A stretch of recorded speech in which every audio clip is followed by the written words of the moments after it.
Guys, board exam 2021 को लेकर के कोई एक ऐसा दिन नहीं गुजर रहा है जब हर स्टेट से कोई ना कोई अपडेट्स निकल करके नहीं आ रहे हैं। लेकिन ये जो भी अपडेट्स निकल करके आ रहे हैं बहुत ही मुझे लगता है कि कंफ्यूजिंग है। ऐसा लगता है कि जैसे ये स्टेट्स खुद में कंफ्यूज हैं, वो क्या कहना चाह रहे हैं, क्या करना चाह रहे हैं, उसमें सिमिलैरिटी नहीं है या कहीं से पैरेलल कोई चीजें नहीं है, बस एक चीजें निकल करके आ रही हैं और कोई डिसीजन देना है तो देना है। अभी मैं बात करूंगा इस वक्त इस वीडियो में गुजरात बोर्ड की, यानी कि GSEB, Gujarat secondary and higher secondary education board.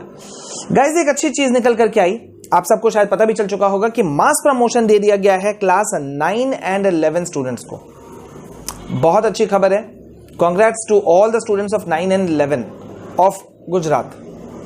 लेकिन एक बड़ा सवाल जो कि नेचुरल है कि गुजरात का हर बच्चा जो क्लास 10th और 12th से जुड़ा हुआ है, उसके मन में सवाल आ रहा होगा कि भाई हमने क्या क्राइम किया, या हमारी जान की कीमत नहीं है क्या।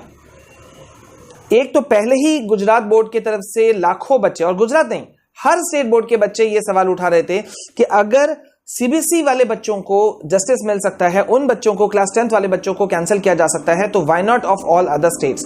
प्लस क्लास 12th वाले जो बात पूछ रहे हैं वो भी कहीं से मुझे गलत नहीं लगता कि भाई 10th वालों को मिल सकता है तो 12th वालों को क्यों नहीं दिया जा सकता, कुछ हेर फेर करके।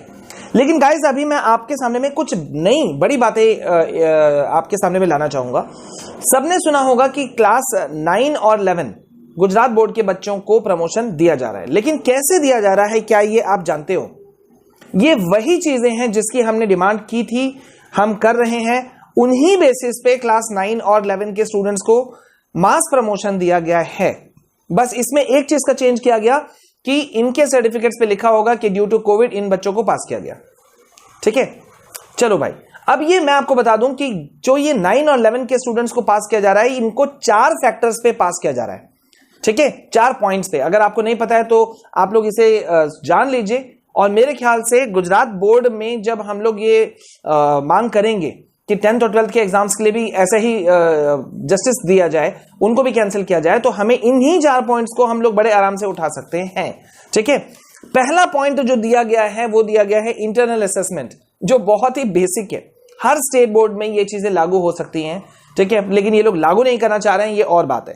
पहला है इंटरनल असेसमेंट। और आगे बढ़ूं मैं आपको बता दूं कि हर ये जो 4 फैक्टर्स हैं, ये चारों फैक्टर्स में 5-5 मार्क्स ईच दिया गया है।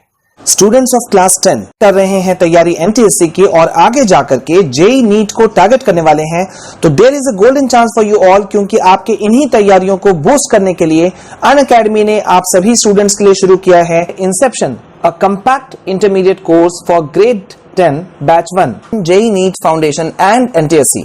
तो यूज कीजिए मेरे प्रोमो कोड विशाल KR को और पाइए instant 10% discount on joining this batch. इस कोर्स में टॉप एजुकेटर्स आपके सभी सिलेबस और इंपॉर्टेंट टॉपिक्स जो कि JEE NEET foundation and NTSC से रिलेटेड है को पूरा करेंगे। ये कोर्स उन सभी स्टूडेंट्स एस्पिरेंट्स के लिए बहुत ही ज्यादा हेल्पफुल है जो प्रिपरेशन कर रहे हैं JEE NEET foundation and NTSC की। चाहे आप अपने प्रिपरेशन के किसी भी स्टेज में हो, लेकिन फिर भी आपको इस कोर्स से बहुत ज्यादा हेल्प मिलने वाला है। चाहे आपको कोई भी डाउट्स हो, वो सारे डाउट्स क्लियर हो जाएंगे इस कोर्स के दौरान होने वाले डाउट क्लियरिंग सेशंस में। ये कोर्स कवर किया जाएगा हिंदी और इंग्लिश दोनों में, और आपको नोट्स मिलेंगे इंग्लिश में। तो students, what are you waiting for? Don't miss this golden opportunity. तो जरूर ज्वाइन कीजिए इस बैच के आइकॉनिक या प्लस सब्सक्रिप्शन को। Join this course now and use कीजिए मेरे प्रोमो कोड विशाल KR को 10% इंस्टेंट डिस्काउंट पाने के लिए। Join now. For more details go to the link in description. 5-5 marks each. ठीक है, तो फर्स्ट है इंटरनल असेसमेंट, दूसरा है पीरियोडिक टेस्ट के बेसिस पे इनको मार्क्स दिया जाएगा। हालांकि सब जनरल प्रमोशन है, किसी को रोका नहीं जा रहा है, लेकिन ये 4 क्राइटेरिया सेटअप किया गया है। मतलब कुछ तो बेसिस देना होगा ना, आखिरकार बच्चों को आपने कैसे पास किया। जैसे क्लास 10th के बच्चों को अगर पास किया जा रहा है तो ऑब्जेक्टिव क्राइटेरिया जो मार्किंग स्कीम बनाया गया या जो मेथड बनाया गया उसको पैदा किया गया। तो ऑब्जेक्टिव क्राइटेरिया में बच्चों को प्रमोट किया जा रहा है, लेकिन फिर भी 15 पॉइंट्स तो CBSE ने डिसाइड किया। तो उसी तरह से गुजरात बोर्ड भी सबको प्रमोशन दे रहा है, मास प्रमोशन दे रहा है 9 और 11 को, लेकिन वो 4 फैक्टर्स, जिसमें से फर्स्ट फैक्टर क्या है? इंटरनल असेसमेंट, दूसरा फैक्टर है पीरियोडिक टेस्ट, और तीसरा फैक्टर है नोटबुक सबमिशन। कोई सबमिशन किया गया, प्रोजेक्ट्स, असाइनमेंट्स, ठीक है, जब कभी भी मांगा गया या मांगा जाएगा तो क्या वो वैसा कुछ किया गया? ठीक है। और चौथा है सब्जेक्ट इनरिचमेंट एक्टिविटी, मतलब किसी स्पेसिफिक सब्जेक्ट्स में कितना एक्टिविटी कैसा रहा है, या आप अपने सब्जेक्ट्स के प्रति आपका कितना ध्यान रहा है, ये चीजों पे। और मैं आपको बता दूं सभी में 5-5 मार्क्स ईच रखा गया है, ठीक है। और साथ ही साथ में 10 मार्क्स रखा गया है as grace marks to promote class 9 and 11 students.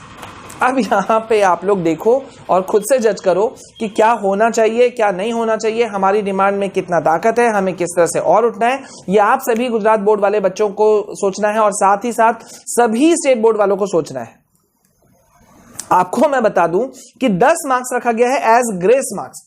फिर से घूम लेते हैं, फिर से बात को समझ लेते हैं। फिर से मैं रिपीट कर रहा हूं, मास प्रमोशन दिया गया है, लेकिन मास प्रमोशन देने के बावजूद भी इन 4 फैक्टर्स को मार्क्स देने के लिए रखा गया। इन 4 फैक्टर्स के अलावा भी 10 मार्क्स ग्रेस रखा गया है कि बच्चे को ये 10 मार्क्स ग्रेस दे करके भी बच्चे को पास किया जाए। अब यहां बड़ा सवाल उठता है, भैया क्लास 10 11th ने क्या गुनाह किया? जब सीबीएसई कर सकता है सेंट्रल बोर्ड, तो why not Gujarat board, why not Tripura board, why not Karnataka board, why not Andhra board, why not other boards? क्यों नहीं कर सकते? अगर मैं सही कह रहा हूं तो please write in the comment section sir you are right. Comment section में लिखिए सर आप सही बोल रहे हैं, ठीक है। और हमें एक होना पड़ेगा, तभी ये बातें उठ सकती हैं, नहीं तो मैं आपको फैक्ट फिगर्स दिखाते रहूंगा, आप लोग कुछ नहीं कर पाओगे। अब यहां एक बड़ी बात है कि गुजरात के CM chief minister Vijay Rupani जी और एजुकेशन मिनिस्टर क्यों इस चीज पे फोकस नहीं कर रहे हैं, जबकि बहुत बड़ा मुहिम चला हुआ है इवन ऑनलाइन पिटीशन पर भी। मैं आपको जानकारी दे दूं कि अब तक 5.5 लाख स्टूडेंट्स ने ऑनलाइन पिटीशन पे साइन किया हुआ है। 5.5 lakh, it's not a small amount. ये स्मॉल फिगर नहीं है, नॉट अमाउंट, सॉरी फिगर, ये छोटा फिगर नहीं है, ये बड़ा फिगर है। 5.5 लाख स्टूडेंट्स। और क्या कह रहे थे बोर्ड के एजुकेशन मिनिस्टर कि भाई मतलब गुजरात के एजुकेशन मिनिस्टर कि सब बच्चे एग्जाम देना चाहते हैं। कई स्टेट बोर्ड के, वैसे मैं आपको बता दूं कई जो स्टेट बोर्ड्स के मतलब स्टेट्स के एजुकेशन मिनिस्टर, उनमें से कईयों का कहना है कि बच्चे एग्जाम देना चाहते हैं, इसलिए हम लोग एग्जाम ले रहे हैं। इसलिए मैंने कहा था कि भाई आप लोग एक सर्वे करवा लीजिए, कंडक्ट करवा लीजिए, और उसके बाद में जैसा जो चीज होगा वो निकल करके आ जाएगा। अब यहां पे मैं देखो, अब आपको एक और चीज, एक और अपडेट दे दूं इसी वीडियो में, हालांकि ये गुजरात का है। कर्नाटक के जो प्रैक्टिकल्स क्लास 12 के एग्जाम्स, जो प्रैक्टिकल एग्जाम शुरू होने वाले थे 28 अप्रैल से, उसको पोस्टपोन कर दिया गया है। बिग अपडेट, प्रैक्टिकल एग्जाम्स को पोस्टपोन कर दिया गया है। लेकिन इंटरेस्टिंग बात, ज्यादा खुश होने की नहीं है, कर्नाटक बोर्ड के साथ में भी मजाक हुआ क्लास 12 वाले बच्चों के साथ में। अब ये प्रैक्टिकल एग्जाम उनके फाइनल एग्जाम, थ्योरी एग्जाम्स होने के बाद में लिए जाएंगे। मतलब तलवार को यहां से उठा करके यहां रख दिया गया, लेकिन वो लटका हुआ है। गाइज मेरे ख्याल से बहुत ही ऑब्लाइज्ड वे में, लेकिन सही रूप से बात उठनी चाहिए कि भाई आखिरकार ऐसा क्यों किया जा रहा है? क्यों नहीं सारे स्टेट बोर्ड्स को, या सेंट्रल बोर्ड यानी कि सीबीएसई को, या आईसीएसई बोर्ड, आईएससी बोर्ड को, महाराष्ट्र बोर्ड को, सारे बोर्ड्स को, भारत के सारे बोर्ड्स को एक जैसा फैसला लेने के लिए क्यों नहीं किया जा सकता? खास तौर पे ऐसा जब सिचुएशन हो तो, अगर किसी स्पेसिफिक स्टेट में कुछ आपदा आ जाए, ठीक है, तो अलग केस है, लेकिन जब पूरे भारत में एक जैसा केस बने तो फिर उसमें एक यूनानिमस फैसला क्यों नहीं हो सकता? एक मत से फैसला क्यों नहीं हो सकता? इस पे आपको राय देना है मुझे कमेंट सेक्शन पे, ठीक है। तो गाइज हम लोग लगातार बने हुए हैं, सारे स्टेट बोर्ड्स के अपडेट हम दे रहे हैं। उम्मीद है कि इससे आपके यूनिटी में बढ़ोतरी हो रही है, इजाफा हो रहा है, प्लस हो रहा है।